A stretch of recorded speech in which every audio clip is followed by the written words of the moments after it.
dusozi twiza dutatsamariza hasaga urukundo n'urugwiro tugezizwa wowe dutemba amahoro mu binyaburanga birahangaza ntirurendire rwacu rw'imirimba mutima w'Afurika ubwiza we ubutore n'ubutoni ubuntu n'ubupfura iruha amahoro arambye yego rwego rwemawe abandi benshi njya mbona muri comment ati no mukobwa aririmba nka Karasira iziriya comment izuzakira gute Karasira yanditse kuri Instagram y'amagambo avuga ati no mukobwa nawe nzi ibintu byinshi warabibonye best shaka babishobora ni bake buriya rero ko mu ndirimbo yanjye muri comment hariho comment zirenga 200 n'izindi nta muntu uranuka nta muntu urambwira nawe bose babambwira ati courage Chantal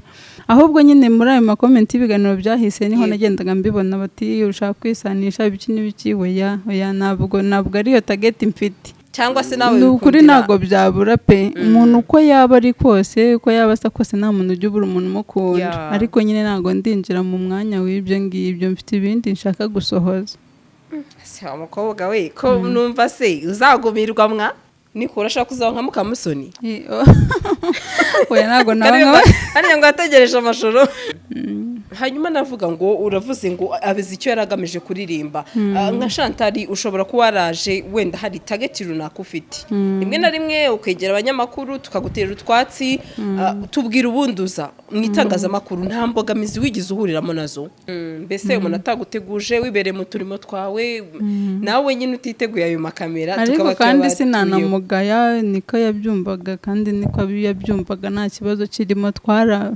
twarabyeranje nta kibazo hanyuma Chantal na kubaza nkunda gukurikira ibiganiro byawe hari munanditse muri comment kuri channel heruka gukoraho ikiganiro ngo uyu mukobwa ndamuzi afite umwana nibyo rimbakaye n'umuntu uwo byese nabana nabantu yego cyane ikindi cya kabiri uwo muntu niba nankurikiye ariko nyumva azumva iki kintu mvuze kubyara si icyaha ahubwo numva icyaha ari ukuba wayigira ukamujugunya muri wese nk'uko abandi babikora cyangwa ukayikuramo yatureze mu buzima butari bworoshye bukomeye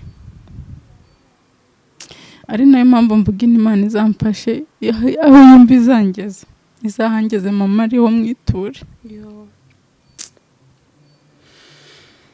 ntabwo biba byoroshye ese ibyo bikomere rimwe na rimwe ntibyaba biri mu bituma utazashaka umugabo rimwe na rimwe ukavuga uti gikomere mbana nacyo nticyatuma nshaka nta wundi muntu yari afite wo kumwitaho bitugiraho ingaruka nyinshi zikomeye ibi bintu ariko n'ubwa mbere bivuze n'ubwa mbere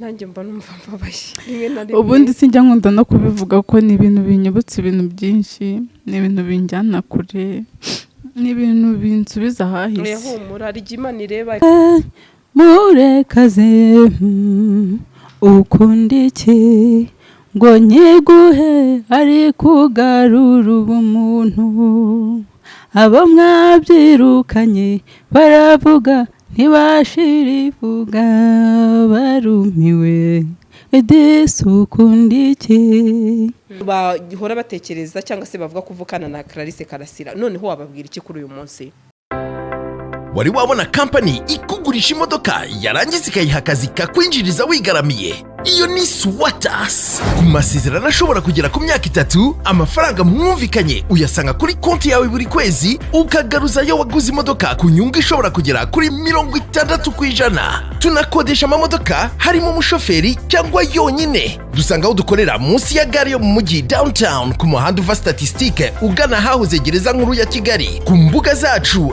@Swatas no kuri 0787 Swatas in your services. GASARO TV. bakunzi ba GASARO TV tubahaye ikaze aho muherereye mu mande zose z'isi mbasuhuza cyane abari mu Rwanda, East Africa n'abari muri diaspora. Ndabakunda cyane nkuko namwe mutwereka urukundo umunsi kundi. Hano turi kumwe n'umukobwa uyu munsi uratwibwira kuko n'ubwa mbere dukoranye ku GASARO TV. Tuguhaye ikaze. Yego murakoze. Meze gute? Meze neza. Muri kumwe n'uw'ingene Chantal, ni umuhanzikazi ugitera intambwe itaraba ndende ariko uri mu rugendo. Yego, uri mu rugendo. Hanyuma uravuze uti ni Chantal cyangwa se n'uw'ingeneye. Izi n'uw'ingeneye ryavuye he? Izi n'uw'ingeneye ni amazina y'ababyeyi bwite. Uw'ingeneye Chantal niyo banyise, ni nayo nkoresha mu muziki, niyo ari kuri channel. Hanyuma ndahita nkubaza iki kibazo. Tuzi ko abantu iyo bari mu muziki akenshi bigira se navuga gute, mbese usanga nyine bigira abanyadushya, ugasanga nyine ingoyi, imisatsi nyine bameze ukuntu. Nawe urabizi. Sibyo se? Ndabizi. Ariko wowe nyine shaka bisa uri nacu cyangwa se uri, navuga ngo uko nyine waremwe nuko nta bikabyo nyine. Ndabizi, ndanabikunda kuko n'ababishyiraho ni abantu. Yego. Ariko njye ntago mbikunda ku giti cyanjye kubyishyiraho, ariko ababyishyiraho nabo ntago mbagaye, nabo ni byiza. Ariko njye ntago mbikunda. Cyangwa sheri nabikunda. Nta sheri mfite. Hakazo cyakobwa mwese mvuga ko nta sheri mugira yo muri imbere ya kamera. Umuntu nyine yamubonye ahari nyine biri live yamuvuga, ariko ubu nawe. Shanta ahantu rwose uratubeshye. Ibyamamare byinshi biba nta bakunzi bafite kabisa. Oya njyewe intumbero mfite niyo kuba nageraho ngera nkiyubaka, nkahindura sosiyete y'abantu benshi, nkahindura imitima y'abantu, nkasohoza ubutumwa bundimo. Hanyuma uravuze uti ndi umuhanzi kandi twumvishe kabisa uririmba injyana za gakondo, nimba ntibeshye uririmba neza. Ariko navuga muri iyi minsi hari abahanzi bagiye bitaba Imana cyangwa se bayanga, mbese n'abantu bazwi. Wagize amahirwe byuze kujya gushyingura Bravan? Ntabwo nagiyeyo, nanjye maze iminsi ndwaye cyane. Ubu nibwo norohewe, ntabwo nagiye, ariko nagiye nkurikirana mfatanya n'abandi akababaraho ndi. Navuga ni umuntu wari ukunzwe cyane. We wamufataga gute nka wa muntu n'ubundi wari umuhanzi, nawe uri umuhanzikazi, ni umuntu wafataga gute? Bravan ni umuntu nabonaga, nakundaga n'indirimbo ze cyane, kimwe na Yanga nawe twakundaga kureba amafilme ye. Ni abantu bubatse sosiyete z'abantu benshi, ni abantu twavuga bagiye ari intwari. Yego. Hanyuma rero biriya nabyo bikadusigira ishuri ryo kubana n'abantu, tugatunga bike bikuye ariko tugatura mu mitima y'abantu, kugira ngo ejo nitugenda tuzasiga inkuru nziza nk'iyo basize. Yego. Hanyuma wari umaze iminsi utagaragara mu itangazamakuru, ni ukubera ikintu? Ukwirinda ibibazo byinshi wenda wabazwa natwe, cyangwa se rimwe na rimwe hari igihe umuntu avuga ati reka mbe ndetse mfate ikiruhuko, cyangwa se no gukora cyane?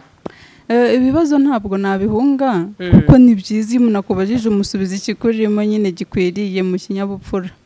Hanyuma impamvu nari maze iminsi mpugiye kuri iriya projet nshyize hanze vuba ye yitwa Rwema. Yego, ni indirimbo nziza cyane, abantu banyarukire iyo bayirebe. Yego, ndagusaba turirimbire akantu gatoya. Yego. Iravuga ngo hanze urwa gihanga yaritegereje, ibona rukwiye kwitwa urwa gihanga, iruha ubutore n'ubutoni, iruha ubuntu n'ubupfura, iruha amahoro arambye. Yego rwego rwema we, urwego rwema we, urwego rw'amahoro. Niyo ngiyo. Ijwi ryiza cyane kabisa. Murakoze. Nawe urabizi? Oya ntabwo mbizi kuko nta muntu umenya uko ari, abibwirwa n'abandi. Ariko benshi barabikubwira. Barabimbwira kandi nkashima. Abandi benshi njya mbona muri comment ati no mukobwa aririmba nka Karasira. Iziriya comment uzakira gute? comment ku mayinite y'umuntu yiguriye yandika ikimurimo ariko nyine nzibona kuriya nta muntu mba natumye ngo abivuge nta nubwo mba mbazi kandi ndabashimira cyane abantu bakora subscribe ku ndirimbo yanjye bakanshyigikira bagakora share Imana ibamugisha nawo comment zo nzibona kuriya bavuga ngo ndirimba nka Karasira ntabwo mbizi ubwo ni impano Imana yampaye nyine nuko bimeze hanyuma ngiye kubaza ibibazo biri kuri Karasira mbivaho twikomereza rimwe na rimwe hari gishobora kubaza ibibazo byinshi umuntu atari ngombwa ko ako kanya byinjiramo kandi koko rimwe na rimwe tujye tubumva Karasira yanditse kuri Instagram y'amagambo avuga ati no mukobwa nawe nzi ibintu byinshi warabibonye kuba yarakwihakanye ko mutavukana byo wabyakiriye gute nabyakiriye neza cyane bituma nyine umuntu ava mu rujijo bituma umenya ukuri wari warabuze urabona niba nyine naramusanze wenda namwibeshyeho birashoboka hanyuma rero umuntu akagusobanurira amatsiko wari ufite agashira nabyakiriye neza yarashize ibisobanuro yampaye byaranyuze cyane yaje no kumpamagara turavugana none se Chantal nabonye yarabakubwira ati se kuki utamusanze mu gikari ukabizana ku mbuga nkoranyambaga ati ntabwo byari bikwiye kwitubishyira ku mugaragaro we biriya wabyakiriye gute umuntu wese mu gitekerezo cye nyakira neza kandi nkamushima kuko buri wese aba afite inama agomba kuguha kandi ni byiza kuba rero wenda ntari banje kugenda ngo nshye mu gikari mbimubwire wenda nari naramubuze kandi nyine ubwo byararangiye niba ari ikosa nakoze ryo guca habona ryararangiye yaransobanuriye naranyuzwe pe nta kibazo ntabwo ndi umuvandimwe we byararangiye yabibwiye abantu kandi nta kindi kibazo mfite inyuma y'ibyo ngibyo kandi umuntu azamurwa icyo kintu ndagikunda hari abantu benshi nyine bagendaga bandika mu makomenti Chantal ashaka kuzamuka umuntu azamurwa n'Imana nta mwana w'umuntu n'uyu n'umwe ushobora kukugezaho wifuza yego ushobora no kuba ufite umuvandimwe uririmba w'umuhanga we wanajya muri music bikananga kandi atari uko wenda utari umuhanga ahubwo ntekeza ko ari umugisha Imana yasize ku muntu cyane abandi indirimbo usoherwema imeze nk'iye uraririmba nka uramwigana narabibonye nta muntu ujya wigana undi byo byakire gute no mukobwa uri kwigana wakoze ibyawe ati ijwi ry'abandi uri kurishishura ariko ntekeza ko burya gushishura ijwi ry'umuntu rika copy paste shaka babishobora ni bake buriya rero ko mu ndirimbo yanjye muri comment hariho comment zirenga 200 n'izindi nta muntu uranuka nta muntu urambwira nawe bose babambwira ati courage Chantal ahubwo nyine muri ayo comment ibiganiro byahise niho nagendaga mbibona bati ushaka kwisanisha ibiki n'ibiki oya ntabwo ariyo target mfite kandi buri wakubwira ngo wigane umuntu ntago wapfa kubishobora atari Imana ikurimo navuga ngo nijwi no wakubwira ngo nyigana kumvuga biragorana ntago wabishobora no kuririmba byo biba ari ibindi bindi ni ikindi ni ibindi bintu nta kibazo twikomereze wa mugane wawe Imana nigutunga inkoni kandi nzi ko n'uyu munsi aho ugeze ni intambwe nziza Imana izakuzamura kandi ugere kure hashoboka si byose kubera kwizera no kumva nyine nkomeye hanyuma hari ikintu wavuze ngo nta mukunzi mfite uri umukobwa mwiza ndetse ndabizi muri comment arashobora kwandika ati n'umukobwa natwihere nimero uba wumva noneho ari nka gihe cyuzavuga uti reka noneho ngiye mu rukundo ibintu mbese by'umuziki mbikore ariko mfite na wa muntu makeye ntabwo nakubwira ngo niryari umuntu abwirwa ibyo akora n'ibihe buriya nyine igihe cyageze uyu munsi ndi Chantal ariko sinzi ejo nzaba nde sinzi nzavamo muntu ki ubwo rero ejo nyine ibyo bihe nkubwira nibyo biba bizampa gufata imyanzuro ntabwo ubu none nakubwira ngo niryari ngo nzabona ngo nzafata kugira boyfriend muri comment nta kibazo ubwo Imana izaweho comment ati sheri uranyihakanye koko oya nawe pe nawe uzandikamo ndabizi neza urabizi neza ariko hari abajya bakapproachinga bakakwaka urukundo bakakubwira ko bagukunze cyangwa se nawe ukuri ntago byabura pe umuntu uko yaba ari kose uko yaba asa kose nta muntu ujya ubura umuntu umukunda ariko nyine ntago ndinjira mu mwanya w'ibyo ngibyo mfite ibindi nshaka gusohoza se umukobwa we ko numva se uzagumirwa mwa ngewe bitewe n'ukuntu nkunda umuziki cyangwa none se ari umuziki n'umugabo wakunda bitewe n'ukuntu mu mibereho yanjye nahereye kera mfite impano ariko narabuze aho nyicisha kuva mbonye umwanya wo kuba nageze ibyo nshaka ku banyarwanda byari bindimo nibyo ndangamiye umugabo nawe umuhabwa n'Imana n'urugo ruhabwa nayo ubwo nyine hizabimera nyine kandi bagukabanga oya nago mwanya ndawushikamo nago mwanya ndawugeramo pe nago ndawugeramo ariko biba bizabaho shamana yanjye umukobwa uzabe ngo ube nka Mukamusoni oya niko urashaka kuzaba nka Mukamusoni oya nago nawe ari ngo ategereje amajoro menshi ariko we nibura yari afite uwategereje kandi njye nawe nyine azaza muri icyo gihe bizaba biri ngombwa hanyuma nagiye mbona na komenti ku biganiro bimwe na bimwe ati uyu mukobwa rwose azakorane korabo na Dorimbogo umuntu bita Dorimbogo umufata gute Dorimbogo nyine ni umwana mwiza njye mukundira ko mbona nta satani atunga nyine mu buzima bwe umuntu utunga satani raba ameze ati dusobanurire guza ko kantu se nshyizemo nubwo katavugitse neza oya nta kibazo urabona satani ni byiza njye bite nuko mubona sindahura nayo live ariko bite nuko mubona mbona ari umuntu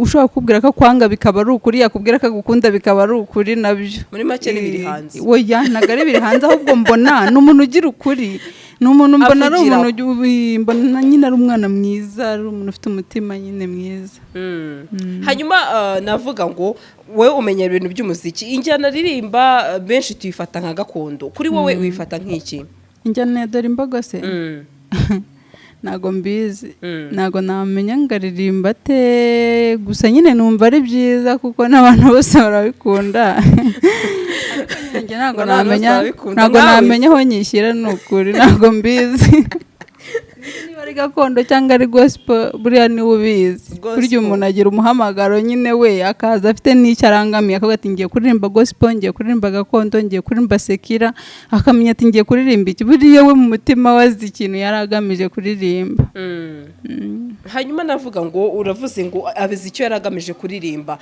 nka Chantal ushobora kuba waraje wenda hari target runaka ufite rimwe na rimwe ukegera abanyamakuru tukagutera utwatsi tubwira ubunduza mu itangazamakuru nta mbogamizi wigize uhuriramo nazo mbogamizi se oya n'umunyamakuru ukamwaka n'ikiganiro akakwiryaho rimwe na rimwe nyine ngo amakosa tujya tuyakora niko numva muvuga ntago aba akwiriye haba ari mu kazi kenshi burya yahugutse arakubwira mugakora ntago ari ukukwiryaho ntawe wigize waka ikiganiro ngo akikwime ntago byabura kimwe nuko nanjye ariko ntago mbyita kukinyima rega muba mufite akazi kenshi kandi katoroshye ushobora kuvugisha umuntu bikaba ngombwa akakubwira ati simpari ariko atari agasuzuguro mu by'ukuri nawe ari busy hagashira ukwezi kumwe 2 3 ane atarakubonera umwanya gusa nta n'uwo mbishinze ariko binabayeho mpamya neza ko yaba ahuze ntago ari uko nyirengagiza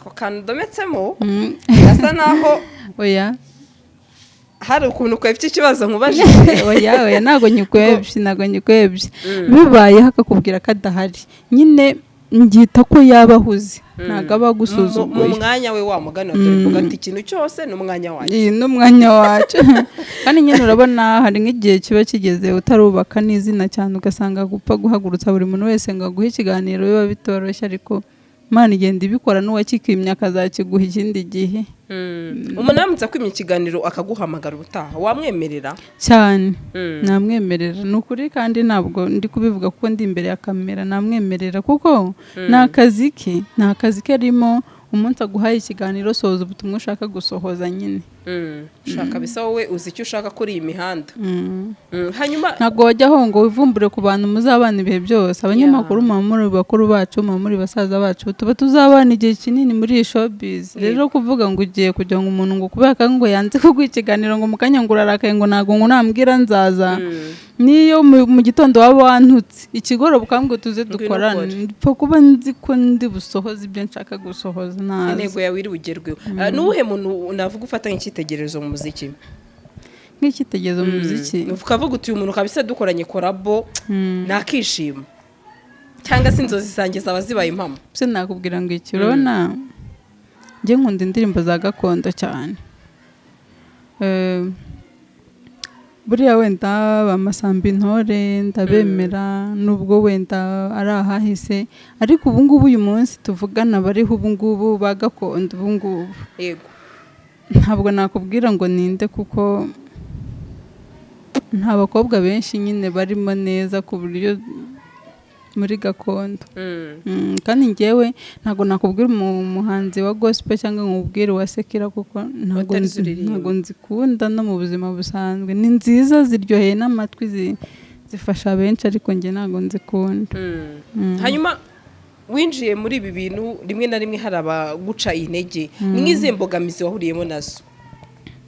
Urugendo urwo ari rwo rwose utangiye, ruba urw'umuziki, ruba urwo gucuruza, ruba ikintu cyose icyo ari cyo cyose uhura n'ibicantege.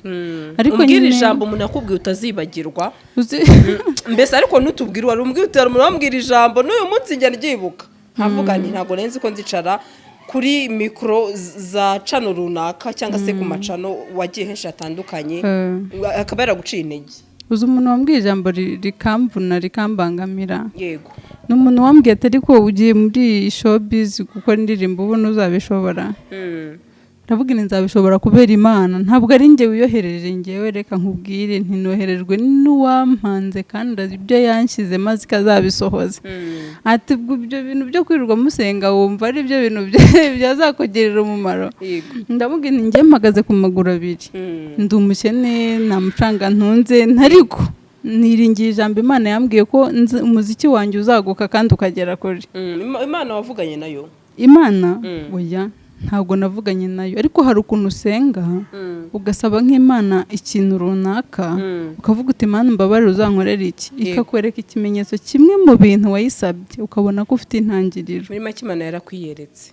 Hari ukuntu ikwiyereka uriko wenda ntuyibona amaso ku maso, ariko ibikorwa bya buri munsi by'ubuzima ukabibona, ikagenda ica inzira igukura hamwe kujyana ahandi. Hanyuma uyu muntu uyu munsi waguciye intege, ni nyuma ubonye wamamaye, ni nk'ikihe kintu byibuze ujya umubwira ubona ko nawe hari indi ntambwe umaze gutera kuri uyu munsi? Ikintu namubwira se namubwira ko tugomba gukaza urukundo kuko kandi nkamubwira ko tudagomba kujya duca intege bagenzi bacu bashyiri hasi cyangwa se badafite uburyo bazamuka, kuko guca intege umuntu ntabwo ari byiza. Ntabwo uba uzi icyo nzaba cyo, ntuba uzi icyo uriya azaba cyo, ntabwo guca intege ari ibintu byiza. Hanyuma mu buzima busanzwe bwa buri munsi ni ikihe kintu kijya kikubangamira cyangwa se kikubera imbogamizi? Nko mu biki, mu buzima busanzwe bw'ibintu byose. Yego. Kereka iyo ndwaye wahindura isura, kereka iyo ndwaye Chantal uri imbere ya kamera ari guseka, ariko ukaba wahinduka gatoya tugahita tuvuga ati uyu ni wa mukobwa, ni dayiboni, ni igini, mbese ikintu cyagukoroga gatoya kigatuma uhinduka. Njyewe kereka iyo ndwaye ni ukuri. None se urwaye nibwo ugira ibihe bibi gusa? Iyo ndwaye nibwo ngira ibihe bibi. Kwa mukobwa we nawe nawe ubundi ntabwo ndi Yesu, ariko urabona mu buzima busanzwe uhura n'umuntu mukamwavugana nabi mukagira ibiki, ariko ndi umuntu utajya ukomeza ibintu. Ni ukuri niba tuvuganiye nabi hano ndahaguruka nkabihasiga nkigendera, kuko hari igihe ureba ugasanga erega iyi si turimo ni ishuri kandi ni urugendo rurerure tutazi aho ruzagarukira. Kubaho rero ni ukubana no guca bugufi no gutuza, ntacyo wageraho wishyize hejuru cyangwa buri wese avuga nawe ukazamuka. Ni ikihe kintu ujya wicuza hahise hawe uyu munsi uvuga uti nubwo ndi Chantal uyu munsi nkaba ndi umuhanzikazi, ariko iyo nza kugira amahirwe hahise hanjye nari kubigenza gutya? Nyine ahahise hanjye nahereye kera numva naba umuhanzi. Ikintu rero njya mvuga, ariko ntabwo nsa nk'ukicuza kuko n'ubundi nkirimo. Ikintu njya mvuga ni uko mvuga nti iyo mbi ibintu narabigiyemo kera wenda mba ngeze kuri. Yego. Hanyuma iyi mpano ufite, ababyeyi bawe, umuryango wawe n'abandi muri rusange bayifata gute? Hari igihe umwana ajya mu bintu ugasanga ababyeyi uyu muziki ibi n'ibi habamo za ruswa z'igitsina, ntababikubwiye? Mukuri kwawe? Mukuri kwanjye reka nkubwire. Hari igihe unakubwira ati ibi bintu ugiyemo ati sha uzahoramo na ruswa z'igitsina gutya na gutya, nyine nawe ukagira ubwoba ukavuga uti ese muri showbiz koko kugira ngo umunyamakuru runaka ame ikiganiro cyangwa se uwo kuri radio ame gutya ikiganiro azanye akaruswa ukumva igize ikikango cyangwa se producer n'urugero. Ibyo bintu nkubwiye ngo sinjya mbyumva naba nkubeshya ariko barabikubwira kandi ngira ukuri urabyumva wakatanga ukumva nk'umuntu arabikubwiye wakata hati bamanaja gutya na gutya ariko mu by'ukuri njye mvuga ikintu nahagazeho kuva ninjira mu showbiz kugeza n'uyu munsi nta muntu urambwira ibyo bintu. Yego Imana izanabikurinde izabindinda kuko biri mu isezerano ryayo. akasha umukobwa gashana kuba hari ukuntu wamagana ujye uvugana n'Imana twe tutazi.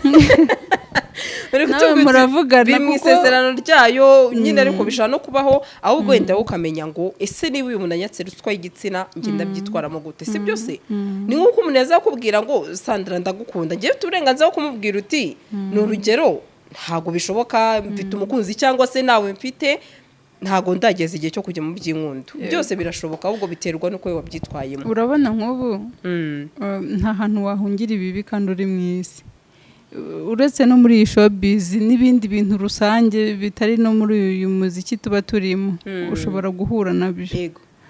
Rero nta kundi wabikwepa ahubwo urabyumva ukagira uko witwara cyangwa se nuko witwararika bitewe n'umuco ukurimo cyangwa se nuko wumva ubyumva. Hanyuma nyuma yaho navuga uri wa muntu wa preferaga Karasira warongera kumuvugisha nyuma yuko abyara ukamubwira ati congratulations nubwo wenda nyine wasanze wa mugana we waranyuzwe bitewe n'ibyo dusobanuriye cyangwa se byarangiriye ari uravuga uti ubwo none bigenze utya ndanyuzwe nta rubanza ngo ufite hikomereza gahunda zawe nanjye nkomeze izanjye. We nta rubanza mufiteho pe mu Rwanda nta rubanza mufiteho rwose habe narukeye nakomeze gahunda ze. Yaransobanuriye kandi nkeka ko ari umuntu ugira ukuri kuko ni umubyeyi ni umuntu wubatse abantu benshi ni umuntu ukitugira inama nk'abakiri mu Rwanda nyine tuzagira umuco nuko tubaho nuko tugenda nakomeza ajya tugira inama mu buzima busanzwe ariko nta kindi kibazo mufiteho. Kandi ikindi kuba yarabyaye amahoro akaruhuka isaha akaba ari mama runaka mu makwanda ndabishima Imana. Ngo ari wongera kumuvugisha byibuze? Ntabwo ndamuvugisha ariko ntabwo ari uko mwanga cyangwa se uko ntafite nimero ye ahubwo nyine hari ukuntu wenda uba ugifite utuntu uhugiyemo. Hanyuma navuga mu minsi yashize aho bagusuye abanyamakuru ni mu rugo? Aho bansuye ni mu rugo. Nese kubera icyo wanga gutanga ikaze mu rugo biba byagenze bite? Hari uburyo nyine umuntu agutunguramo atakuvugishije agasanga wenda ugiye no kugenda nyine nabyo ntabwo biba ari byiza. Gusa iyo umuntu aje nyine wenda urababaraho ariko wagera ukabikansoringa ukihangana ariko ntabwo biba ari byiza. Oya ariko burya umuntu ashaka kuza ukamucyaha nyuma ariko wamuhaye n'ikaze arabavuze turi umukobwa ese ni ukudashaka gusangira nabo ese ni ukwimana amakuru ese ni ukwanga kugaragaza aho bamwe mu byamamare batuye mbese nagiye mbona comment ati kuki muterwa isoni naho muba nyine ubona comment zimwe na zimwe zivuga ati abanyamakuru namwe murarengera izindi zivuga ati ntimukahisha aho muba ni ukubera iki kandi muza kuri kamera nyine ubona bitavugwaho rumwe. Bya bintu rero ni ukuri biba byiza iyo umuntu aje agatera intambwe akaza kugusura ariko kandi akanakubwira ati akaza nta kamera acanye akaza ari nk'umushyitsi akaza mu rugo ati muraho urumva nta wakanga kwishimira abashyitsi ukamwakira mukaganiraho niyo byari iminota umwe cyangwa ibiri akakubwira ati ariko ndashaka ko dukora ikiganiro ni ukuri ntabwo wakimwima ariko nyine hari ukuntu ukuraho urugi ukabukubitanya n'umuntu ukabona ni ibintu nyine utari witeguye. Mbese umuntu ataguteguje wibereye mu turimo twawe nawe nyine utiteguye ayo makamera ariko kandi sinanamugaya niko yabyumvaga kandi niko yabyumvaga nta kibazo kirimo twarabyeranje nta kibazo. Hanyuma Shanta na kubaza nkunda gukurikira ibiganiro byawe hari munanditse muri comment kuri cano heruka gukoraho ikiganiro ngo uyu mukobwa ndamuzi afite umwana nibyo niko yanditse se buriya rero ibyo bintu ntabwo nabitindaho ngo mbivugeho muri comment nge nakubwiye ngo umuntu yandika ikintu cyose ashaka kandi tutanabitinzeho cyane kabone n'ubwo umwana yaba nahari nta n'igikuba cyaba gicitse nta n'ibintu byaba birenze birimo umwana n'umugisha hariho abababuze ikindi kandi kugeza uyu munsi niyo waba umufite ntago waba uhuye n'uwagiye akamuta muri wese cyangwa bikagenda ukundi rero ibyo ni ubuzima bwite bw'umuntu. Simvuze ngo nibyo, simvuze ngo sibyo, ariko hari ubuzima bw'umuntu bwite. Rero iyo igihe kigeze umuntu ajya yicara imbere ya kamera yumva abohotse, akaganirira abafana be ati tubwire umwana namubyaye gutya na gutya na gutya, bitewe wenda n'uburenganzira bwawe cyangwa se n'igihe bizakuzira. So uwo muntu afite impamvu yabyanditse, ntabwo nyizi. Ariko njye nka Chantal ubuzima bwanjye bwite nzageza igihe mbuganire n'abafana banjye mbabwira Chantal ndi umuntu wabayeho gutya. Njye ikintu nabwiye abafana banjye nuko ndi umuntu wabayeho mbabaye mu buzima bubi bukakaye, ku buryo n'uyu munsi iyo mbivuzeho numva mfite agahinda gakomeye. Oya se nurire, biba bigoye. Oya sha wirira. Njyewe iyo umuntu arize biranusha cyane. Uravuze ngo nabayeho mu bikomere cyangwa se igikomere. Chantal, mu buzima bwawe ni ikihe kintu cyaguteye igikomere donc kugeza n'uyu munsi utajya wibagirwa? Cyane ni ibintu birebire, wenda kimwe muri byo gusa nyine nzafata igihe nganire cyane n'abakunzi banjye yewe n'abanyanga, tuganire tumenye Chantal ni muntu ki, yabayeho gute. Ibikomere wabitewe n'ababyeyi, n'abantu, wabitewe n'iki? Nabitewe n'abantu. Ababyeyi mfite umwe, mfite mama wanjye, ni umubyeyi dukunda cyane watwitangiye. Yego. Ko bibabaje. Yego, nuko bimeze. Naho ubundi muri comment natangiye nkubwira nti iyo umuntu yiguriye amayinite yiwe avuga icyo yumva n'icyo atekereza. N'uwo muntu uvuga rero uwo muntu wahurudutse akavuga gutyo, Imana imbabarire sinkunda kubahuka, ariko mbivuze mu mvugo mbi. Uwo muntu waje akavuga ngo Chantal ibintu ngo Chantal ngo uyu mukobwa ngo ndamuzi, ngo niba ngo nubwo abegize umwana mwiza kuri kamera ngo ariko ngo yarabyaye. Nyine ni komite. None se ubundi uwabyaye ntago aririmba cyane, aririmba kayiri n'umuntu. Uwabyaye se ntabana n'abantu? Yego cyane. Ikindi cya kabiri, uwo muntu niba nankurikiye ariko nyumva azumva iki kintu mvuze, kubyara si icyaha, ahubwo numva icyaha ari ukuba wayigira ukamujugunya muri wese nk'uko abandi babikora cyangwa ukayikuramo. Ahubwo se yanditse ko Chantal ari umusinzi, yanditse ko Chantal yicuruza, yanditse ko icyo kintu wenda nicyo cyambabaza. Ubuntu wambwira ati Chantal uricuruza, Chantal urindayi, Chantal uri umusinzi, Chantal ufite societe, muri societe ufitemo amateka mabi utabana n'abantu. Ibyo nibyo byambabaza. Naho ibyo ni byiza kuko niba ntaranabyaye nzabyara cyane. Hanyuma Chantal, ndashaka nsubira inyuma gatoya. Ntabwo nshaka kwinjira mu buzima bwawe cyane. Kugeza uyu munsi hari igihe umuntu tumubona aseka, uri umuntu ukunda kwisekera, ariko hari igikomere afite ku mutima. Hari igikomere waba ugendana wenda twe tutabona. Ndagitunga. Kinakomeye cyane kuko ngira ngo ubonye ko mu kanya nari impindutse, ariko Imana yo mu ijuru nzi ko izabinyomora. Imana izaguhe umugabo gukiza ibikomere, kuko hari igihe umugani umuntu rimwe na rimwe muri gahunda zanjye. Rero ni ukuri nta na gahunda yo gushaka umugabo mba mfite vuba. Numva gahunda yanjye ari ukwagura ibikorwa no kwitura mama, no kwitura umubyeyi wandeze akangeza hano uyu munsi. Mama ni umubyeyi nshima cyane cyane. Hari akantu mbonye ugeze ku mubyeyi mama, mbona ubaye shoke, mbona amarira arajenze mu maso. Mbese mbona ko hashobora kuba hari amateka runaka ushobora kuba ufitanye na mama akomeye twebwe dushobora kuba tutazi. Wenda ari umubyeyi wabitangiye mu bihe bitari byoroshye cyane, bikaba bituma rimwe na rimwe uvuga mama ukaba warira. Buriya rero n'uyu munsi nabwiye Imana nti Mana, nubona aho ushaka kungeza uzahangeza mama wanjye atakiriho, uzabyihorera. Kuko buriya ni ibintu bimbabaza. Mama yaratwitangiye bikomeye. Mama yapfaga afite imyaka 27. Si yari muto? 27. Urabizi abantu ba kera bajyaga bakunda gushaka bafite imyaka 16 yapfaga afite imyaka 27. Si uko yarananiwe gushaka abandi cyangwa ngo atubyariremo. Yatureze mu buzima butari bworoshye bukomeye. ari nayo mpamvu mvuga Imana izamfashe aho yumva izangeza izahangeze mama ariho mwiture. ntabwo biba byoroshye. Umubyeyi nyine bajya bavuga akabura ntikaboneke, ni nyina w'umuntu, niwe mubyeyi, niwe mwiza mama w'umuntu. Abanyarwanda bari bazi kuririmba indirimbo cyane. Hari ijambo uvuze uti mama mfite igikomere. Ese ibyo bikomere rimwe na rimwe ntibyaba bindi mu bituma utazashaka umugabo? Rimwe na rimwe ukavuga uti igikomere mbana nacyo nticyatuma nshaka. Buriya rero ntabwo nakubwira ngo ntabwo nzashaka, ahubwo ntabwo mbifite hafi aha. Kubera ya task yo kuzitura wa mubyeyi, byibuze n'ugera muri bwa buzima bwiza uzavuga uti reka byibuze ngire icyo nagezaho mama wanjye. Ni urugero niba mu muziki uguhiriye ukavuga uti wa musaraba nabanyemo na mama, buya mihangayiko bya bibazo byacu yikoreye. Mwari abana bangahe? Turi abana 3. Ninjye bucura bwo mu rugo, umuhungu niwe mfura, agakurikiraho umukobwa, agakurikiraho nanjye.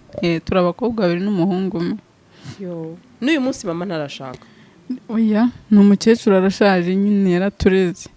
Hanyuma byageze kugezamo hagati wenda mfite nk'imyaka nka 18, mama wanjye ararwara bikomeye, nta wundi muntu yari afite wo kumwitaho, bitugiraho ingaruka nyinshi zikomeye. Ibi bintu ariko n'ubwa mbere bivuze?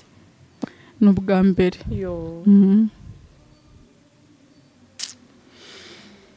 Nanjye mba numva mbabaye.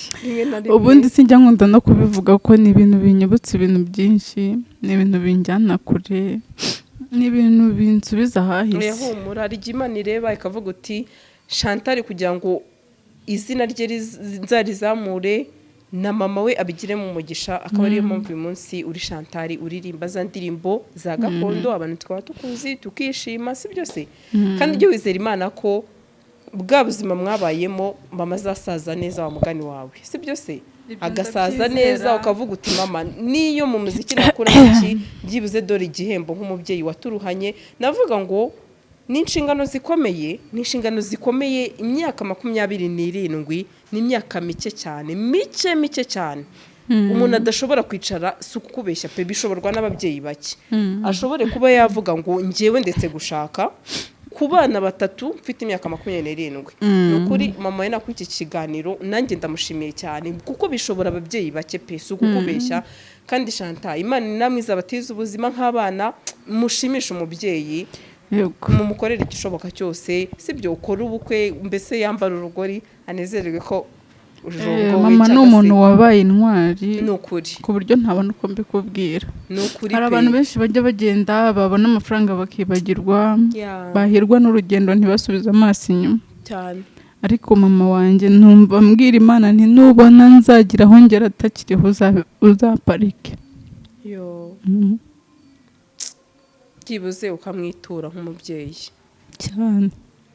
Shashanta Mana twese dukunda mama wacu pe, ariko wowe rero kugera kuri mama ni umuntu mama ni ikindi kintu, ntago nyambona uburyo muvuga, ni ikindi kintu cy'umwihariko. Oya nukuri arihariye pe, arihariye. Ntago njya mbona uko muvuga, sinjya mbona ukuntu namwita. Nukuri Imana imuhe umugisha, nanjye ndawumusabiye. Kandi tujye dusengera ababyeyi bacu. Umuntu rimwe na rimwe abona agaciro kabamaye. Hari igihe umwana afite umubyeyi, ababyeyi bakaducyaha, ibi nibigendera muri iyi nzira, twebwe tukashinga ijosi, ni ku Munyarwanda avuga, tukumva ni iby'abakecuru, ni iby'ababyeyi, ni ibya kera. Ariko iyo usubije amaso inyuma ubona ko ababyeyi bacu ni urukundo. Navuga ngo ni neza baba batwifuriza, nta bibi baba batwifuriza. Nta kiba umubyeyi atwifuriza, sibyo? Umubyeyi ahari hose yubahwe, ariko cyane uwanyibarutse ndamushima. Nukuri dusa n'abagana ku musozo. Ese kugeza uyu munsi ufite indirimbo zingahe umaze gukora cyangwa se umaze gusohora? Kugeza uyu munsi nari mfite indirimbo 4 zikoze mu buryo bw'amarirics zitari video. Harimo yitwaga nta munoza, harimo yitwaga turapfiki, harimo yitwaga murekaze nishimwe. izo zose nari nzifiteho ni indirimbo zakunzwe abantu barazireba barazikunda mu buryo ntabitekerezaga. Indirimbo ya Odi yahigiye kugeza abantu nk'igihumbi 7,000 cyangwa 9,000 iba yagerageje itagaragara none uri umutangizi. Izo ndirimbo rero nabaye nzishyize boruke kugira ngo mbanze mpere ku ndirimbo z'amashusho nyine ndi kubona zimeze neza. Ubu tuvugana hanze hari iyo Rwema. Yego nizi mbogamizi uhura nazo mu muziki wawe wa buri munsi? Mbogamizi mpura nazo nahuraga nazo ntarabona rebo. Yego. Ariko ubu ntabwo navuga ngo mu muziki ngo harimo imbogamizi kandi rebo iri kumfasha. Nukuri Imana ishimwe kandi baha umugisha. Hari akaririmbo nkunda cyane niko ngiye wajya ngo abone ikibazo ngiye kubaza se mu ndirimbo zawe zose ni indirimbo nziza wumva mbese zirimo n'ubutumwa kubaza kuzikurikira. Niyihe ndirimbo ukunda cyane by'umwihariko? Utubwire n'impamvu uyikunda uturirimbireho gato. Yego by'umwihariko kambanze nture mu wanjye akaririmba. Akaririmbo nyangunda kumva kavuga ngo mama wambyaye nzakwitura iki kuri umubyeyi uruta abandi. Mama wambyaye nzakwitura iki. Iyo ndirimbo ndayikunda kuko numva umuhanzi wayihanze wamunyegereza namushima bikomeye. Hanyuma rero mu ndirimbo zanjye indirimbo nkunda navuga iruta izindi ni Rwema kuko niyigiye hanze ifite amashusho, niyigiye hanze ifite ukuntu ubona ari poroje iremereye kandi yanakunzwe n'abantu. Ndashimira cyane rwose abantu bagenda banshyigikira, Imana ibahe umugisha. Amena. Hanyuma niyihe ndirimbo nanone yakubakiye izina igatuma tukumenya cyane turi benshi? Indirimbo yanyubakiye izina cyane navuga ko ari indirimbo bita Murekaze. Murekaze iri muri izo ndirimbo z'amawodiyo ariko niyo ndirimbo yarebwe cyane kugeza naho iyo reba imenye irampasha. Yego iravuga ngo Murekaze ukunda iki ngo nyiguhe ari kugarura ubumuntu. Abo mwabyirukanye baravuga ntibashira ivuga barumiwe disi ukunda iki. Abaturanyi bawe warabimuye inshuti n'umuryango barumiwe. Abasaza bawe n'ukubyara yarumiwe. Murekaze ukunda iki ngo nyiguhe ari kugarura ubumuntu. Ego niyo ndirimbo numvishe message yayo. Ese dusoneho gatoya wayandikiye ugendeye ku cyo gitekerezo cyangwa se ndumva irimo amagambo k'abantu imiryango ye ababyeyi be abaturanyi be barumiwe nyine ubwo bumijwe n'uwo Murekaze niba numvishije neza. Wari ugendeye ku cyo gitekerezo? Murekaze nashatse kuvuga Suriya singe sikanaka, nashatse kubyita inyito y'umuntu ngo bumve ko ari umuntu gusa. Murekaze impamvu nayihimbye nagiye nitegereza nk'ukuntu ababyeyi bavunikana abana. Nitegeza ukuntu hariho nk'abana kugeza uyu munsi batajya bumva ababyeyi cyangwa se yanagenda yahirwa n'urugendo mama ugasanga n'umuntu uri mu cyaro wapoke utagira na silipe yo kwambara. Ndavuga inti Murekaze koko wagaruye ubumuntu. Iyo ndirimbo nahimbye nyikuye kuri story y'umuntu w'umukobwa nzi neza ntavuze ariko nyine waragiye ugikigara arakira cyane amera neza birenze ariko wagera iwabo ugasanga mama we ararara ku musambi abayeho mu buzima bubi afungurirwa n'abantu. Ndavuga ni Murekaze ukunda icyo ari kugaruka ubumuntu. Message nziza cyane kandi koko umunyarwanda nkuko nakubwiye aravuga ngo akabona nikaboneke ni nyina w'umuntu. Ugasanga ijana apfa wa mugani uratanga miliyoni 5 zo kugura ibihenze kandi yamaze kugenda. Navuga ngo dukunde ababyeyi bacu cyangwa se abantu inshuti zacu bakiri muri ubu buzima, sibyo? Tuzasibe gutura hahenze cyangwa ngo dutunge ibirenze ariko tube mu mutima y'abantu. Bahora batekereza cyangwa se bavuga kuvukana na Karasira. Noneho wababwira iki kuri uyu munsi? Uyu munsi ikintu nababwira nuko ntavindi imwe nawe. ndamukunda, uzajya abona dusa cyangwa se turirimba kimwe ajye yumva yuko ari mukuru wanjye mu muziki. Yego cyangwa se mukuru wawe nk'umunyarwandakazi. Mukuru wanjye nk'umunyarwandakazi, mukuru wanjye mu muziki, mukuru wanjye mw'ubwo buryo. Ariko ntabwo ndi umuvandimwe kuko ikibazo cyanjye nawe gisa nkaho cyararangiye rwose. Icyo nengeye kubaza uriya mukameramane kumbwa nkubaze wagidusubije, abavuga ko uririmba nkawe ndumva wakidusubije cyane rwose. Abumva ndirimba nkawe ahubwo ni Imana yamaye nyine. Arimo aratubaza ngo ikize umwirukane wa ariko umbaza ikibazo nkubaza kandi already wakidusubije. Ntacyo niba naragishaka ndonjyanye musubiza. Ababona nyine ndirimba nkawe urumva kameramani ababona nyine ndirimba nka Karasira nyine niyo mpano Imana yamaye. Yego nuko bimeze, ntabwo nabizira, ubwo nibyo Imana yamaye nyine nakundi. Amen. All the best mu rugendo rwawe. Imana ikomeze igushireho amaboko, igushireho ibiganza, ndetse Imana yawe izagere kure kurenza aho uyu munsi uri. Turagushimiye cyane, ariko dusoreza n'akaririmbo cyane rwose. Mbasoreza n'akaririmbo. Yego. Ubuse wabaririmbira ko umuvandimwe mu muziki mwahoze mumbaza. Nta kibazo rwose. Byaba ari amata abyaye amavuta mugane. Hari indirimbo y'inkundi ivuga ku Rwanda.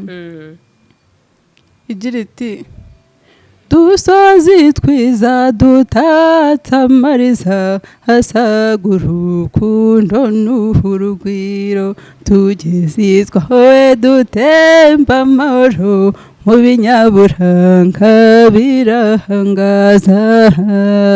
Mwerure ndirimbe rwacu rw'imirimba, mutima w'Afurika ubwiza we, ubusangwa mfura buhekeye isi ntwari sugira. U Rwanda we, sangwa Rwanda we, sangwa bwiza we, sagamba n'amahoro, jya mbere se bwiza bw'Imana we. Yego shawagira ngo ni Karasira neza kabisa. Noneho nanjye ngiye nabyo wa mugani w'abantu ntago nabimenya nyine byumvwa n'abaduteza amatwi ko nyine shaka kabisa. Ariko uri umuhanga kandi Imana ikomeze guteza imbere. Navuga ngo umuziki wawe uzagere kuri harenze n'ahanga twebwe tubona, kandi turahari. Uzagera kure kandi tuzashima Imana. Amen. Imana igumugisha kandi nakunze ko ibintu byawe byose birimo Imana. Namwe murakoze cyane, ndabashimiye. Naho ubutaha. Yego. Wari wabona company ikugurisha imodoka yarangiza ikayiha akazi kakwinjiriza wigaramiye? Iyo ni SWATAS. Ku masezerano ashobora kugera ku myaka 3, amafaranga mwumvikanye uyasanga kuri konti yawe buri kwezi, ukagaruzayo waguze imodoka ku nyungu ishobora kugera kuri 60%. Tunakodesha amamodoka harimo umushoferi cyangwa yonyine. Dusanga aho dukorera munsi ya gare yo mu mujyi downtown ku muhanda uva Statistique ugana hahoze gereza nkuru ya Kigali. Ku mbuga zacu @SWATAS no kuri 0787 024 513. SWATAS, in your services. GASARO TV.